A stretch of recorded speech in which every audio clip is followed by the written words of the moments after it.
ვარ ლიზა აბრამიშვილი, 7 წლის და მოვედი ჩემ მეგობართან ერთად.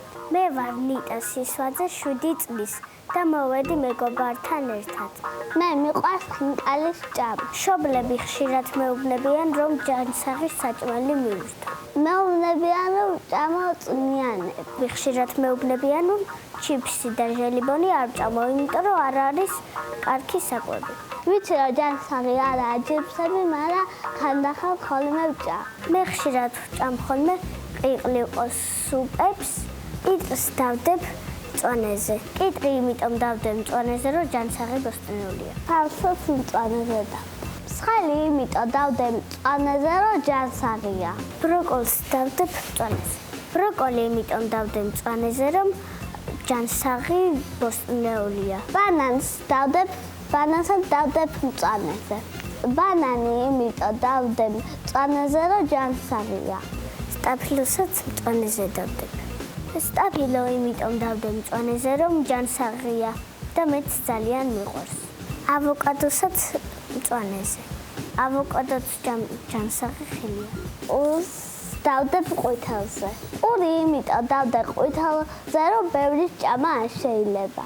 ხორცი იმიტომ დავდებ ყვითელზე, რომ მიყვარს, მაგრამ ხშირად არ ვჭამ. თევზს დავდებ ყვითელზე. ვიცი რომ ჯანსაღია, მაგრამ მე არ ვჭამ. ყვალს დავდებ ყვითელზე. ყველი იმიტომ დავდებ ყვითელზე, რომ ვიცი რომ ჯანსაღია, მაგრამ არ მიყვარს და ხშირად არ ვჭამ. და სოსისაც. სოსისი იმიტომ დავდებ ყვითელზე, რომ არაა ჯანსაღი ძალიან. ნაყინს დავდებ წითელზე. ნაყინი არაჯანსაღია, მაგრამ მე მიყვარს. და წვენსაც დავდებ წითელზე. გაზიანი სასმელი იმიტომ დავდებ წითელზე, რომ ბევრი შაქარი აქვს და გაზი აქვს და გაზი მუცელს გვატკიებს. დონატებსაც წითელზე. დონატები იმიტომ დავდებ წითელზე, რომ არაჯანსაღია.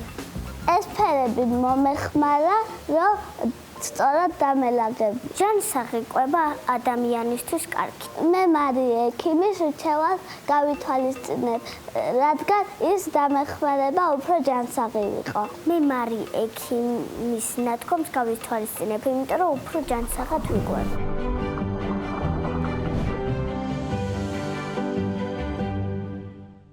როდესაც კვებითი შუქნიშნის სიუჟეტებს ვუყურებთ, განსაკუთრებული არის ბავშვების მონათხრობი და დააკვირდით, რამდენად დიდია ჩვენი უფროსების პასუხისმგებლობა, გავითვალისწინოთ შემდგომში რა უყვართ მათ და რა არ უყვართ, რატომ?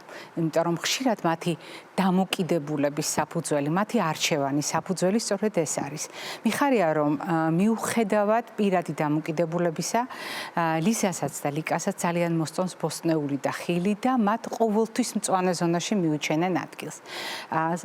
ხშირად ბადებს კითხვას, რატომ აღმოჩნდება თევზი ან ყველი ყვითელ ზონაში? აქ პასუხი მარტივია. თქვენ ალბათ თავად მოისმინეთ, რომ ამ შემთხვევაში არჩევანი განაპირობა სწორედ სიყვარულმა. არ უყვართ, არ მოსწონთ და ამიტომ. გასათვალისწინებელია აგრეთვე სტერეოტიპული დამოკიდებულება, მაგალითად გაზიანი სასმელი მუცელს აგვატკიებს. მთავარი სირთულე და მთავარი ტვირთი ტკბილი გაზიანი სასმელების სწორედ სიტკბოა და დიდი დატვირთვა ფუჭი კალორიებით.